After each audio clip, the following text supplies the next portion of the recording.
Amis sportifs, bienvenue à ce numéro de Stop Covid-19, surtout aux amoureux du ballon rond. Vous êtes privés de votre sport roi à cause de la Covid-19. Mais pendant ce temps, comment se portent vos joueurs? Quelles pourraient être les conséquences de l'arrêt du championnat? On va essayer d'en parler avec un des représentants des clubs. Aujourd'hui, c'est sans polémique parce qu'un coach peut représenter autant les autres clubs parce que tout le monde est frappé de la même façon. Bienvenue à vous, coach. Bonjour. Isaac Ngata, coach de Daring Club Motema Pembe, coach de DCMP. DCMP. Alors, bonjour. Comment vous vous portez depuis la suspension des entraînements du ballon? Comment vous vous portez? On a une nouvelle vie difficile. Difficile parce que notre métier, c'est notre passion. Ouais. Et quand on n'a pas sa passion, parfois, c'est très difficile. Mais malgré ça, on se focalise pas sur nos intérêts à nous. Ce qui prime aujourd'hui, c'est l'intérêt de la santé mondiale. Et on s'y fait et on essaye, tant bien que mal, de trouver des mouvements à faire, des exercices, etc., pour se maintenir à notre passion, à la vie, mais surtout à suivre les consignes de très près.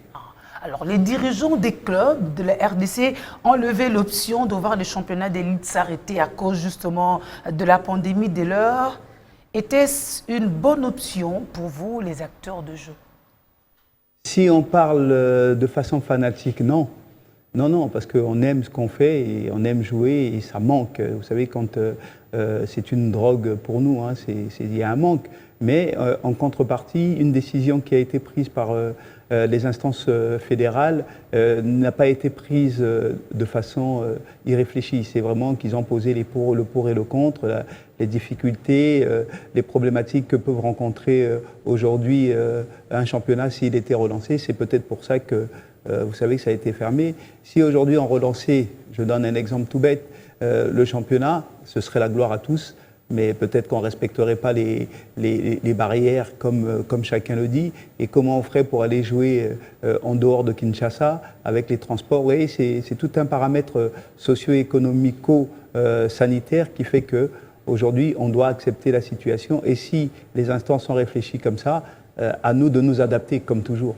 Mais dites-nous, qu'est-ce que ça veut dire concrètement pour une meilleure compréhension, suspension du championnat quand on sait qu'on est dans une République démocratique du Congo où parfois les championnats commencent, ils sont élastiques, ils reprennent, et puis voilà. Qu'est-ce que ça veut dire concrètement? À quoi s'attendre? Là, je pense qu'il faut faire abstraction de ce qui se passait avant. La situation, ce n'est pas que le football qui est arrêté, ce n'est pas que le sport qui est arrêté, c'est le monde qui est arrêté. Donc c'est un cas où personne n'aurait pu prévoir. Et c'est aucunement comparable aux arrêts préalables, comme vous dites, on arrête parce qu'il n'y a pas de ceci, on arrête parce que toutes les équipes n'ont pas les moyens de finir, on arrête parce que l'équipe nationale joue. Là, c'est vraiment un cas d'arrêt international et puis il faut s'y conformer. À regret, mais il faut s'y conformer. C'est-à-dire qu'aujourd'hui, ce n'est pas le football qui est arrêté, c'est le monde. Et petit à petit, on va commencer à s'ouvrir. Et s'ils ont arrêté, par exemple, on me dit qu'en Chine, ça a recommencé, etc. Mais la Chine a un peu d'avance sur nous, sur l'organisation, etc. Donc c'est ce que vous voulez dire aussi de la France, de la Grande-Bretagne. Et puis la France qui est arrêtée, il y a beaucoup de championnats qui sont arrêtés parce que quand on ne maîtrise pas une situation, vaut mieux se préserver. Et la Chine peut-être maîtrise. Et en Italie, ils avaient réouvert les entraînements. Et malgré ça, il y a 5 nouveaux cas de sportifs, de joueurs en tout cas, du championnat italien qui ont été touchés. Donc ça va peut-être les emmener à refermer à nouveau. Et à mon avis, on ne peut pas rentrer dans la comparaison avec ce qui a été préalablement parce qu'il me semblait que ce championnat-là aurait été jusqu'au bout, je pense. Donc les conséquences ou la conséquence qui découle réellement de cet arrêt ne sera comprise peut-être ultérieurement, le temps de voir l'évolution, ça veut dire ça. Donc ça ne veut pas dire que comme on avait Mazembe, V-Club, Maniema Union, DCMP, Renaissance selon ces classements, ça ne veut pas dire qu'on pourra repartir par rapport à ce même classement ou que ça s'arrêtera. En tout cas, tout n'est pas défini. Voyons voir. C'est ça, on est en suspens. Oui, on est en suspens. En tout cas, nous, les clubs, nous n'avons pas eu de retour. Nous avons juste eu le retour qu'il y a une proposition d'arrêt du championnat qui a été émise par la Linafoot qui a reçu les acteurs du football Et après, la conséquence, comme vous parlez de classement, normalement est une instance fédérale, donc la FECOFA, qui a des textes en conséquence. Est-ce qu'il faut arrêter le championnat aujourd'hui et garder le championnat, le classement tel qu'il est? Est-ce qu'il faut garder le classement de la mi-saison? Est-ce qu'il faut faire saison blanche? Quand on fait saison blanche, c'est le classement préalable qui vient. Maintenant, par des soucis économico-économiques, certains présidents qui ont fourni beaucoup d'efforts en deuxième division, qui voudraient montrer en première division, voilà, ça posera peut-être le souci, mais ça donne la zone de réflexion à nos instances pour trouver une solution en adéquation avec la situation. Et ça, c'est important. Et ce que j'espère et j'ose espérer, c'est que les choses qui seront faites de façon très objective pour que tout le monde y trouve son compte. Vous-même, en tant que club, vous ne vous attendez à rien, mais vous savez que les supporters, eux, pourraient bien s'inviter au débat, au cas où, parce qu'apparemment, vous ne maîtrisez pas très très bien le texte. Non, nous, les clubs, on n'a pas de problème avec ça. On n'a pas de problème avec ça, il suffit que les textes soient appliqués, on va les respecter.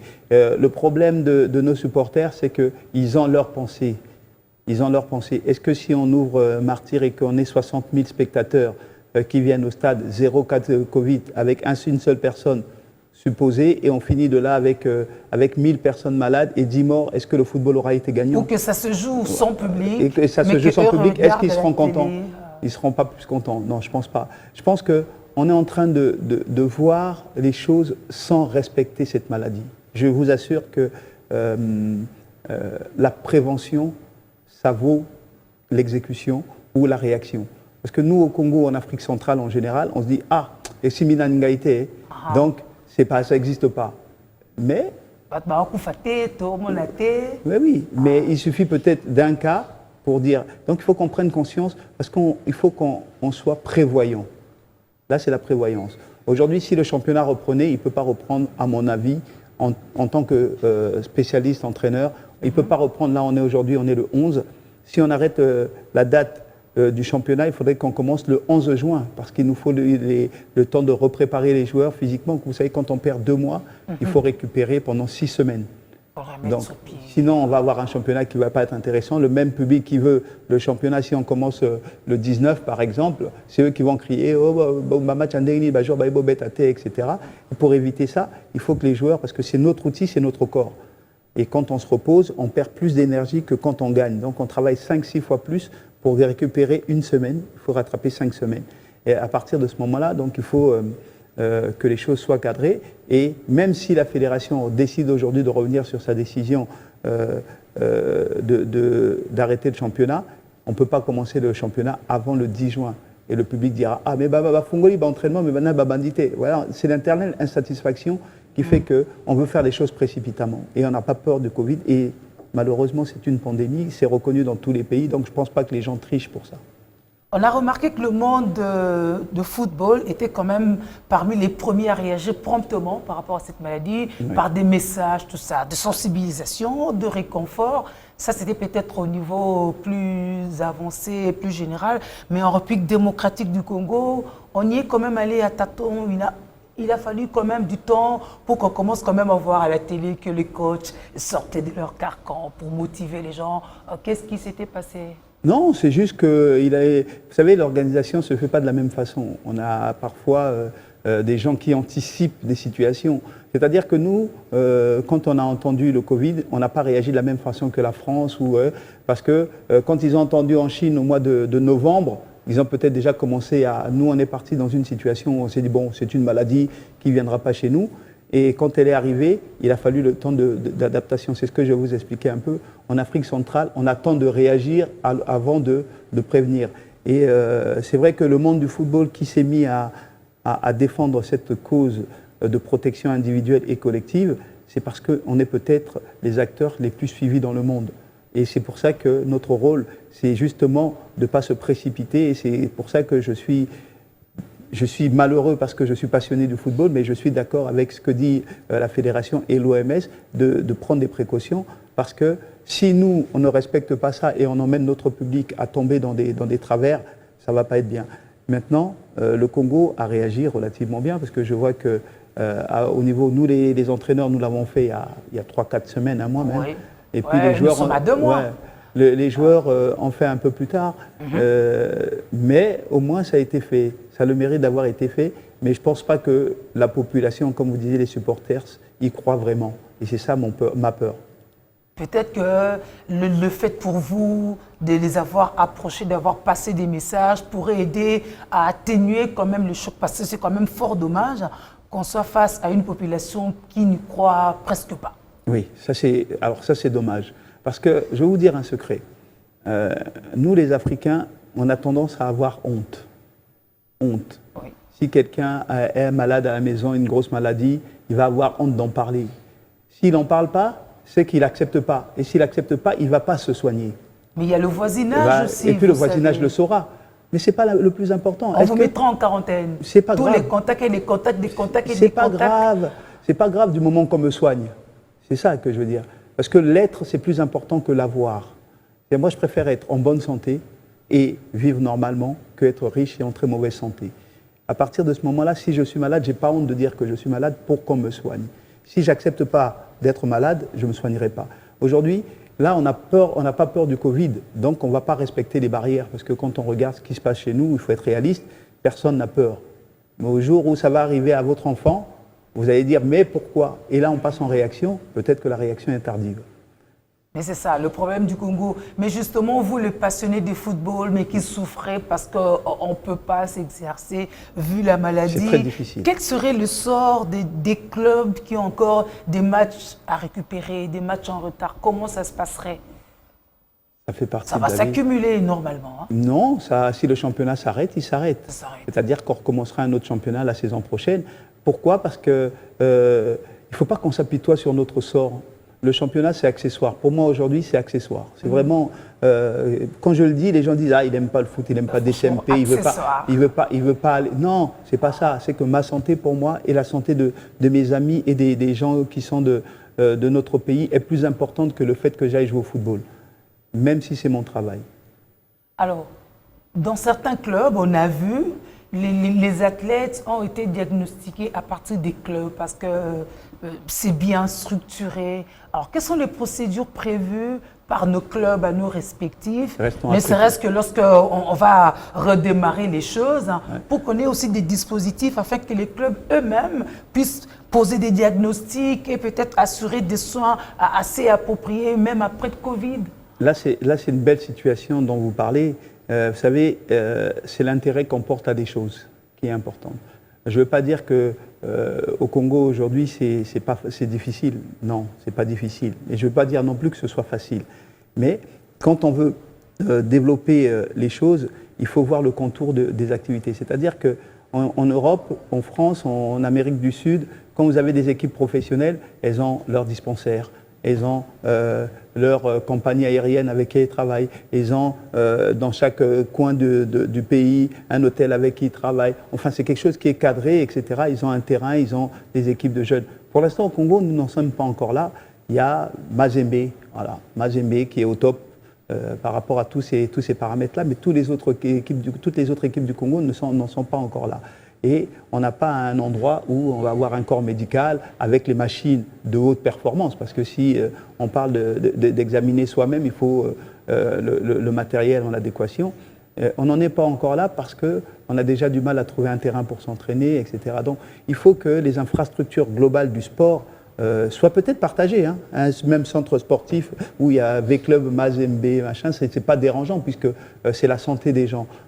Et qu'il y ait des volleyeurs, des handballeurs, c'est pas un problème. Mais en interne, c'est pour l'instant difficile d'avoir chacun un bloc médical, etc. Et, ou alors une agence qui crée de l'eau pour la... Donc pour l'instant, c'est encore difficile parce qu'on est en train de devenir. Et pour ça, la seule prévention qu'on ait, c'est celle de l'OMS, c'est-à-dire respecter les distances pour attraper le moins possible. Le jour où ce sera autrement, on dira venez, on va analyser, on va examiner. Est-ce que vous pouvez pratiquer, pas pratiquer? Est-ce que vous êtes à même de reprendre l'activité ou pas?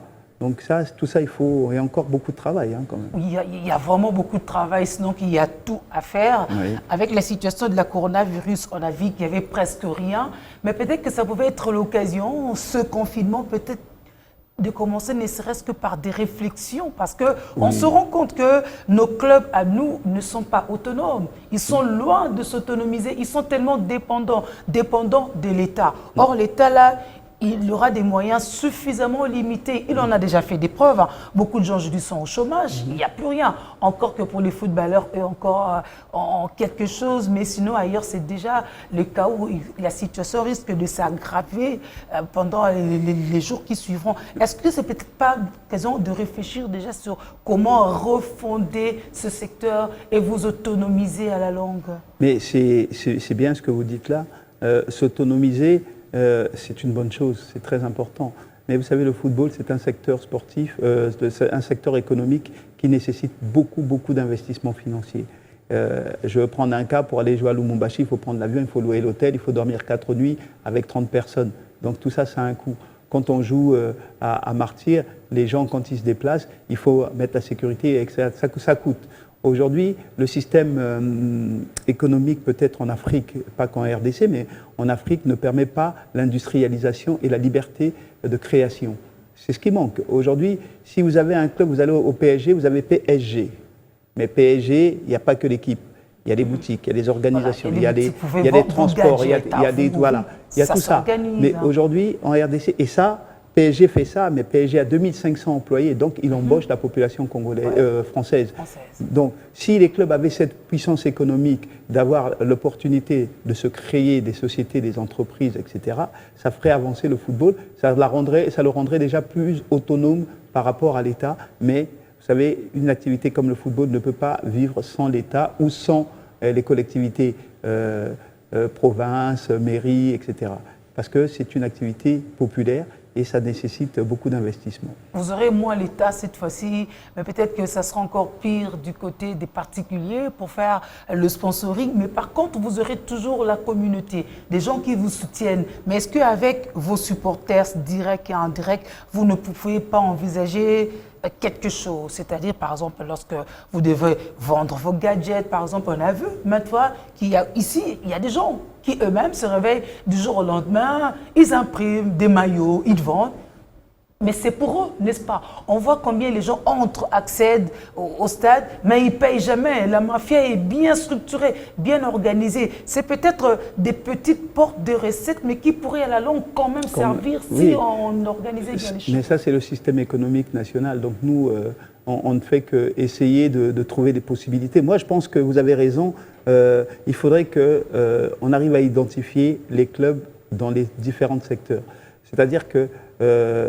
vous savez, si DCMP décide aujourd'hui de vendre des équipements à ses supporters, ils vont les acheter où? En Europe. Donc ça va fatalement coûter plus cher que la possibilité des Congolais ici. Ils vont les acheter où? En Chine. Et on va faire le transport et ça ne va pas faire du coût minime pour la population. C'est-à-dire qu'on va démunir une population déjà démunie en vendant des articles beaucoup trop chers. Maintenant, l'idéal, ce serait d'avoir des usines de fabrication au Congo et DCMP, on voit, il va faire son matériel et là, le coût de production sera moindre, donc le prix il sera vendu moins cher et ça crée de l'emploi. Il faudrait que le football ait un modèle économique gagnant-gagnant. Vous savez, quand on dit... C'est ça votre proposition, votre solution. La solution gagnant-gagnant, c'est-à-dire que Messi, quand il joue au Real, au Barça, il gagne beaucoup d'argent. Mais ils véhiculent beaucoup d'emplois et ils vendent beaucoup de maillots, etc., etc. Donc, pour lui, il n'est pas perdant, le club n'est pas perdant. Vous voyez ce que je veux dire? Aujourd'hui, ici, nous, on a des bons joueurs, des très bons joueurs. On a Amalé qui est très populaire, mais Amalé ne vend pas. Vous voyez? Amalé ne vend pas de produits mais pourquoi ils ne vendraient pas? Peut-être parce que vous n'avez pas bien exploité. Le club parce que ce n'est pas le système économique, ce n'est pas le modèle économique pour l'instant. Et moi, je pense que là aussi, il y a beaucoup de choses à faire. Oui, donc c'est un problème vraiment structurel qu'on devrait revoir. Le football a vraiment la facilité de gérer une économie sociale. Et ça, il faut des investissements, après des partenariats. Il faut aussi qu'une identification soit faite, mais retenue, de façon retenue, c'est-à-dire que quand je m'investis, je n'ai pas besoin de montrer à tout le monde que c'est moi qui me suis investi, etc. C'est un petit peu notre mal. Aujourd'hui, j'aimerais aujourd'hui que DCMP, parce que c'est DCMP, devienne une des grandes équipes d'Afrique. Mais pour ça, quand on va au Maroc, les équipes sont autonomes, comme vous disiez, mais ils ont des structures, etc., etc. Ils ont des terrains, ils louent des terrains, ils font des fois propres. Et puis les équipes aussi sont elles-mêmes sérieuses. C'est aussi ça le mal congolais. Les équipes sont aussi sérieuses, donc les entrées, les recettes qu'elles se font, elles savent les utiliser à bon escient. Oui, mais les recettes ne vont pas toutes aux équipes, parce que c'est la fédération qui gère les matchs et nous on a un pourcentage. Tout compte fait, justement. Donc ça ne permet pas aux équipes de vivre par exemple, quand vous avez un V-Club DCMP, 60 000 spectateurs, pensez pas que les sous vont à 30 000 à BDCMP, machin, parce qu'il y a des acteurs de l'État, il y a tout ça, il y a tout ça. Donc les clubs n'ont pas cette force pour l'instant, mais la fédération intervient, donne des situations, et là on a besoin nécessairement de l'État, parce qu'on n'a pas le fonds. Vous savez, ne serait-ce qu'acheter 2 jeux de maillots, ça revient cher quand on les achète à l'étranger. Ouais. Donc il n'y a pas que les 2 jeux de maillot, les ballons, etc. Même si on est dédouané, ça c'est la bonne chance qu'on a, mais ça coûte quand même cher. Ce qu'on achète en Europe, ce n'est pas le même prix que ce qu'on achète à Kinshasa. Un réel problème de fond. Réel problème économique, c'est au-delà du football, je pense. C'est au-delà du football. C'est plus économique, un modèle économique, mais on pourrait toujours voir comment y arriver. Le football peut apporter la ça. La Covid-19 nous aura aidé aussi à sortir de là, parce que ça va être compliqué les jours à venir. Sans nous voiler la face, on aura des priorités. Cette fois-ci, ça va être la santé, parce qu'on ne sait pas jusqu'à quand on va continuer à vivre avec la Covid-19.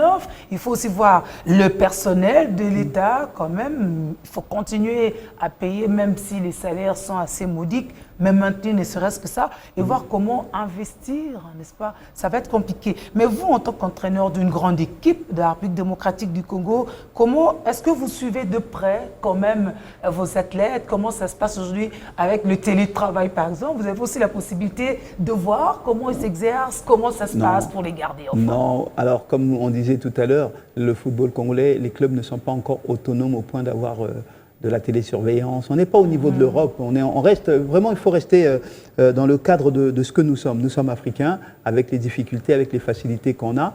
Maintenant, ce qu'on a fait, c'est simple. C'est discuter avec les joueurs individuellement, leur faire comprendre que leur outil de travail, c'est leur corps.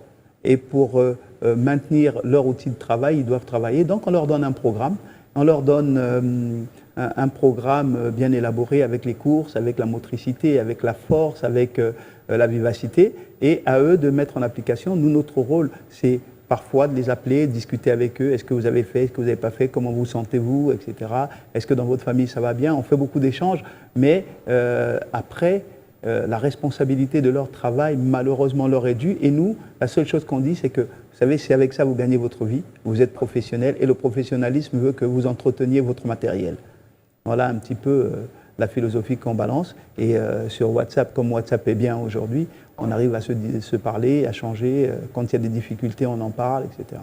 Et c'est quoi le feedback que vous avez? Pour l'instant, si le Seigneur fait que tous mes joueurs disent la vérité et qu'ils font ce qu'ils me disent, je suis content parce qu'ils bossent. De toute façon, à la reprise, ça se saura. Voilà, parce qu'à la reprise, il y a un moment où l'invisible, donc ce qu'on fait aujourd'hui, c'est de l'invisible. Mais quand on arrivera sur du palpable, on aura des tests, on aura tout ça. Et si les joueurs ne sont pas prêts, vous savez, moi je suis de ceux qui ne disent pas que Amal c'est mon joueur ou Koné ou peu importe. Si vous n'êtes pas prêt, vous ne jouez pas. Donc c'est un peu le sens de la responsabilisation que j'essaie de leur mettre. Et qu'est-ce que vous dites aux athlètes qui vous suivent pour les motiver, les encourager?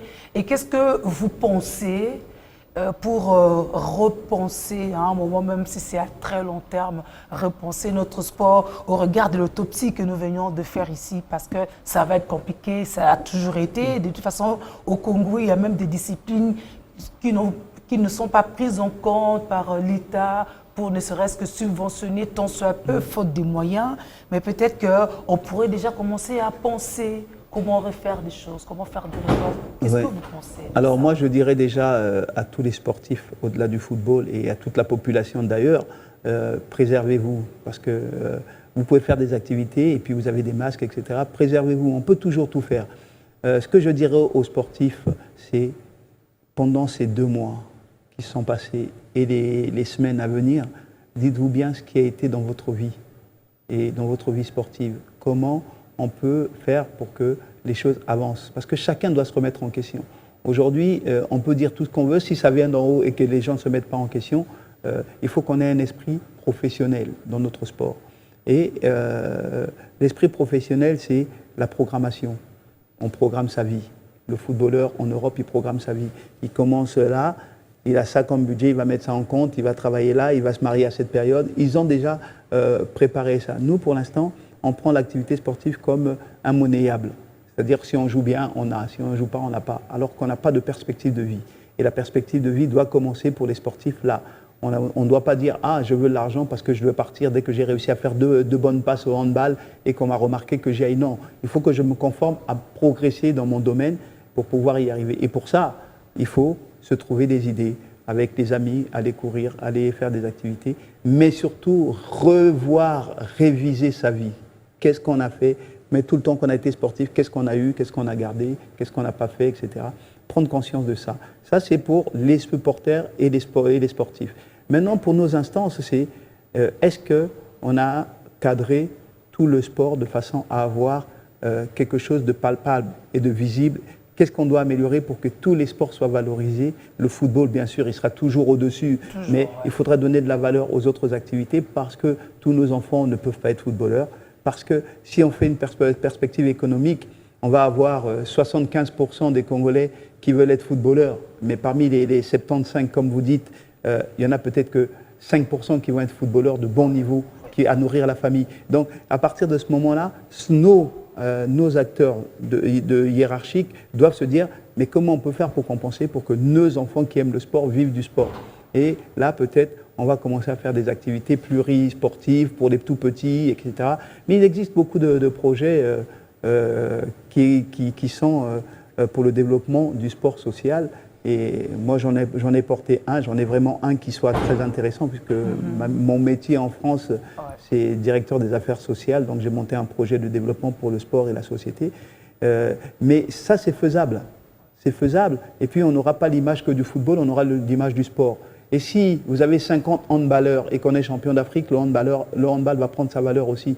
Si vous avez le basket qui avance parce qu'on a commencé à travailler les enfants petits, comme dans tous les pays qui sont en train de progresser aujourd'hui, c'est qu'on aura donné de la valeur. Et au niveau économique, ça va donner de l'emploi, puisque ces gens-là, il faut les encadrer. Et ce n'est pas forcément des CMP, Mazembe, c'est aussi des fonctionnaires d'État du sport qui vont essayer d'accompagner les enfants. Ça crée de l'emploi, ça crée de l'éducation, ça aide les parents, parce que les enfants, quand ils font du sport, ils sont fatigués, et puis ils ont un moment où les parents sont seuls, ils se reposent, etc. Il y a tout un phénomène, un fléau à mettre en place, et ça, ce sont des instances de la haute société qui devraient décider de ça. Je parle de la haute présidence jusqu'au dernier du ministère des Sports et après aux fédérations. Vous êtes sympa, vous parlez de tout le monde, mais on va quand même vous permettre de vous adresser en dernier lieu à DSMP. Vous êtes le coach de DSMP. Je suis le coach de DSMP. Merci en tout cas de m'avoir invité à cette émission sportive et Covid. Vraiment, au niveau de notre club DSMP, on est vraiment, moi je pense que le bilan jusqu'à l'heure actuelle est à mettre du côté favorable.